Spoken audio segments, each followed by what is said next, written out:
Alors, je voudrais entendre Cécilia Durieux, qui n'a pas encore parlé depuis tout à l'heure, et pour nous mettre un peu d'humain là-dedans, et nous expliquer comment cette multiplication d'objets, cette mobilité, extra-mobilité, change la façon dont l'entreprise s'organise. Alors je vais même être un peu plus large que ça, mais juste parler de l'influence du fait qu'on ait justement des tablettes, des smartphones, des ordinateurs portables, donc accès à de plus en plus de technologies, et quelle a été l'influence finalement dans l'entreprise, donc sur les modes de travail. Et donc je le séparais en deux parties principales, l'augmentation de la mobilité et paradoxalement la non-mobilité. Alors d'une part, l'augmentation de la mobilité, donc qui est due au fait qu'on ait de plus en plus accès à des ultra-portables et qu'on se déplace globalement de plus en plus du fait de l'organisation multisite des entreprises, de l'internationalisation des échanges, du travail en réseau, même avec des concurrents, comme nous le disait le vice-président de Toyota tout à l'heure. Donc de ce fait-là, il y a en effet une augmentation assez importante de la mobilité. Il en ressort l'apparition de lieux de travail qui sont adaptés à cette mobilité. Donc des cafés, par exemple, qui sont de plus en plus équipés du Wi-Fi, des hotspots qui sont présents même dans des parcs, des espaces de coworking, des accès. Donc, vraiment la vie est en train de changer, jour. Ce que vous expliquez. Hein. Exactement. On trouve des lieux de connexion un peu partout, dans les parcs, dans les mairies, des hotspots dans l'entreprise. La ville est en train de s'organiser autour de ces nouveaux nomades, en fait, quelque part. Tout à fait, autour de ces néo-nomades, tout à fait.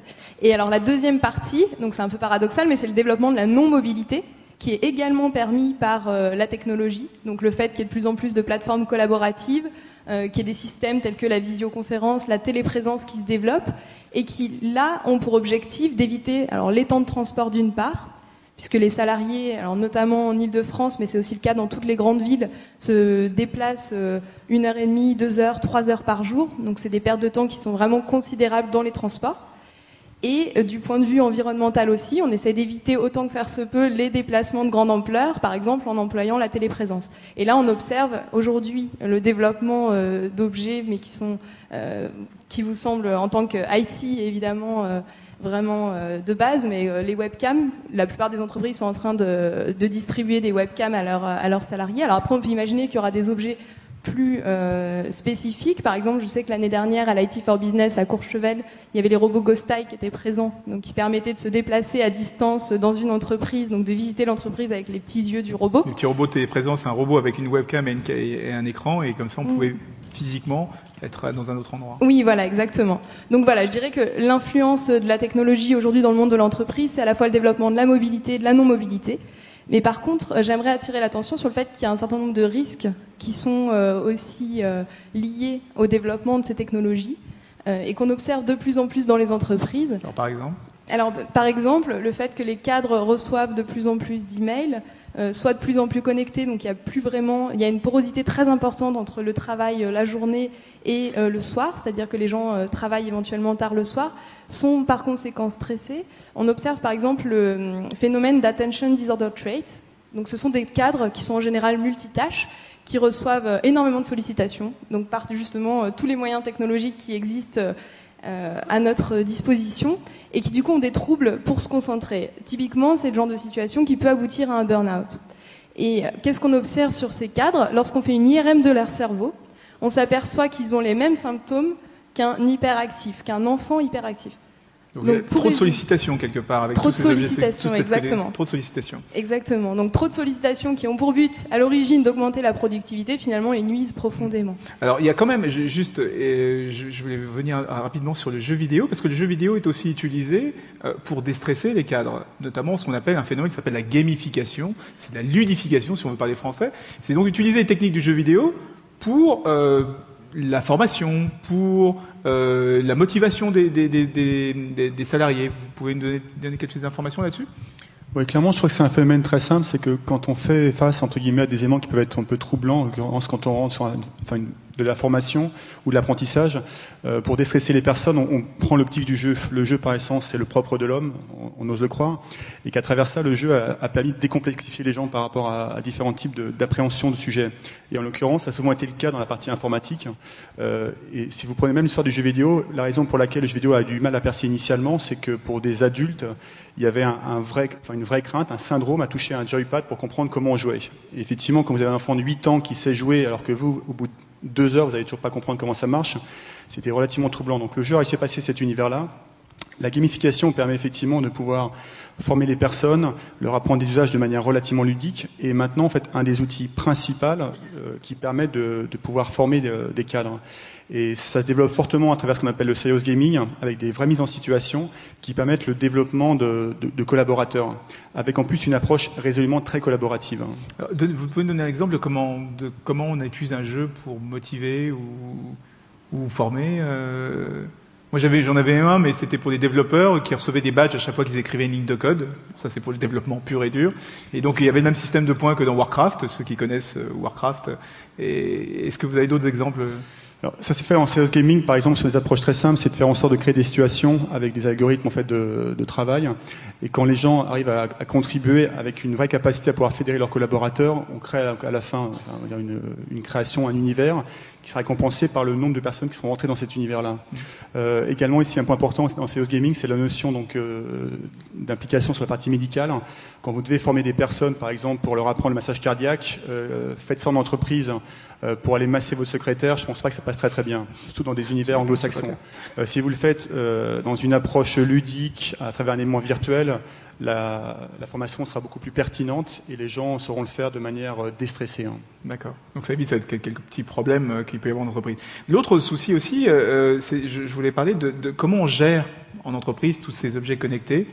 Ça devient un problème parce que tout à l'heure vous parliez des cagettes, des flottes d'automobiles, éventuellement des capsules de café, pas des capsules mais en tout cas des cafetières, et les ordinateurs, les téléphones portables, ça commence à faire beaucoup ça. Comment on fait pour gérer cette complexité? Je vous pose la question à tous les deux. Oui, je crois. Enfin, pour nous, c'est le vrai sujet. Pour les entreprises qui sont nos clientes, c'est le vrai sujet.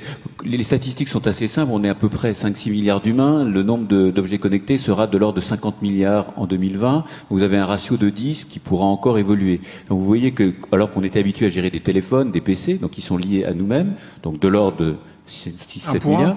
Ouais, 1 pour 1. Là, on passe à 10 pour 1. Donc ça, c'est l'aspect massif.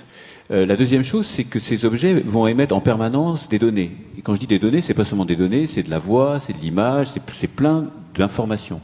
Ces informations, ensuite, il faut les récupérer, donc il faut des réseaux puissants pour les récupérer. Ensuite, il faut les traiter, donc il faut des serveurs, il faut du stockage, il faut des applications. Et pour nos clients, c'est très important parce que dans cette masse à la fois d'objets et cette masse d'informations, il faut pouvoir avoir la technologie pour le faire. Cette technologie, elle existe, mais elle va être énormément facilitée par l'avènement des technologies de type cloud. Pourquoi? Parce que, historiquement, on aurait dû construire une infrastructure complète pour gérer ces objets, alors même qu'on n'était pas sûr de leur déploiement. On n'était pas sûr qu'on aurait du succès avec une voiture communicante, avec un pacemaker ou autre. Et donc, l'idée, c'est d'utiliser ces technologies pour pouvoir les gérer de manière efficace et d'éviter cette peur de l'entreprise que à la fois les données soient mal gérées, qu'elles soient correctement sécurisées et puis qu'elles soient pilotables à un coût économique donc moins cher en faisant moins cher et donc l'application devient utilisable et simple pour l'utilisateur. Et Eric Carrel, vous fonctionnez déjà en mode cloud puisque j'imagine vos API on directement sur votre serveur. Vous confirmez ce? Oui, je suis tout à fait d'accord et je voudrais ajouter que pour toutes les entreprises qui sont fabricants de biens, qui vendent des biens physiques, je crois qu'il y a une vraie révolution, c'est-à-dire que hier on vendait ce bien et on ne s'en occupait que de temps en temps quand il était en panne. Aujourd'hui ou demain, on va vendre des biens et continuer à en prendre soin pendant toute la durée de vie du produit. C'est-à-dire que si un produit vit 5 ans, vous allez suivre l'ensemble des produits que vous avez fabriqués pendant 5 ans. Ce qui est un ordre de grandeur qui n'a rien à voir avec ce qu'on fait aujourd'hui, où grosso modo, on gère les produits qui sont dans notre chaîne de fabrication. Et donc là, on reboucle sur tout ce dont on parle depuis 2 jours, c'est les données, des données qu'on reçoit et que l'on peut exploiter pour vendre des prochains produits ou pour faire du CRM, par exemple. Alors, bien sûr, ça c'est une donnée essentielle qui est que ces données contiennent énormément d'informations et à partir du moment où les bases ont été anonymisées, on peut faire des traitements dessus et trouver de nouvelles corrélations qu'on n'avait pas imaginées. Alors c'est bien sûr important d'un point de vue marketing, c'est important d'un point de vue de gestion de la chaîne logistique, puisque un exemple très concret, aujourd'hui quand vous vendez un produit aux États-Unis ou un produit en France, vous devez le pré-personnaliser. Aux États-Unis, vous allez vous peser dans une autre unité que les kilos. Il est impensable pour un Américain de recevoir une balance qui est en kilos. Donc vous faites sortir de vos usines des produits qui sont différents. grâce à l'objet connecté, vous pouvez faire sortir le même objet qui va s'auto-personnaliser lorsqu'il va se géolocaliser. C'est un exemple, mais qui bouleverse complètement la chaîne logistique. Ça bouleverse également complètement la chaîne de développement. La capacité que nous avons à corriger les problèmes de naissance de nos produits est bien plus forte qu'elle était autrefois. Je vais vous donner un exemple très concret. Quand on a commencé à sortir notre pèse-personne, on a été appelé par une personne qui était aux Pays-Bas et qui n'arrivait pas à recevoir son poids. On a compris qu'elle était sur un camp de nudistes aux Pays-Bas et que ce camp de nudistes était relié à Internet par satellite. Les liaisons satellites ayant un temps d'aller-retour beaucoup plus long, il y avait un petit paramètre à modifier. C'est pas parce qu'il était nu en fait. Hein. Non, au départ, je comprenais pas où est-ce qu'on voulait en venir avec le camp de nudistes. Donc c'est la liaison satellite et pas le camp de nudistes qui posait problème. Exactement. Mais c'est pour la petite histoire. Et donc ça a été corrigeable directement à distance sans qu'on soit amené à... Parce qu'on peut avoir cette voie de retour sur d'un point de vue développement, d'un point de vue logistique, d'un point de vue marketing, d'un point de vue suivi après-vente, la connexion de l'objet change complètement la façon dont l'entreprise va travailler. Et également, comme on l'a déjà dit, d'un point de vue commercial, puisque ces partenariats que vous allez pouvoir établir avec les objets, bien sûr, vont donner de la valeur aux données que vous générez, mais vont également vous offrir des prescripteurs. Oui. Tous ces partenaires qui, aujourd'hui, sont interconnectés avec notre base, sont en fait nos vendeurs, nos prescripteurs, et ils adressent des clients qui sont pré-triés. Alors, je vais terminer avec vous, Cécilia, sur le problème de la relation vie privée, vie publique, vie professionnelle.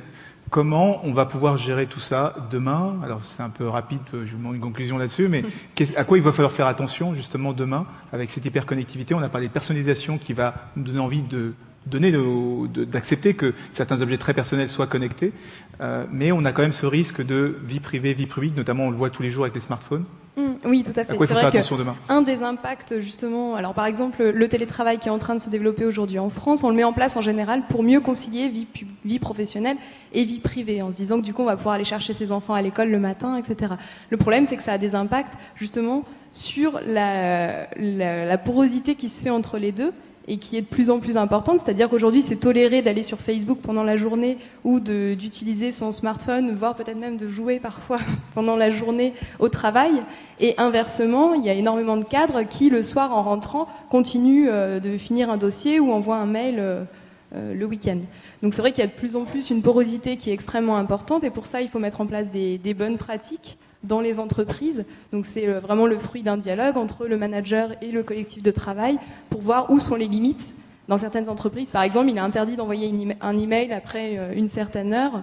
Et donc j'imagine qu'on peut mettre en place le même type de normes sur les objets connectés. Donc ça va être ça l'enjeu, hein, commencer à régler les problématiques. On a parlé de sécurité tout à l'heure, on a parlé de fuite d'informations, parce qu'on parle beaucoup d'open data, on va prendre toutes ces données, les analyser. Attention, il faut faire attention.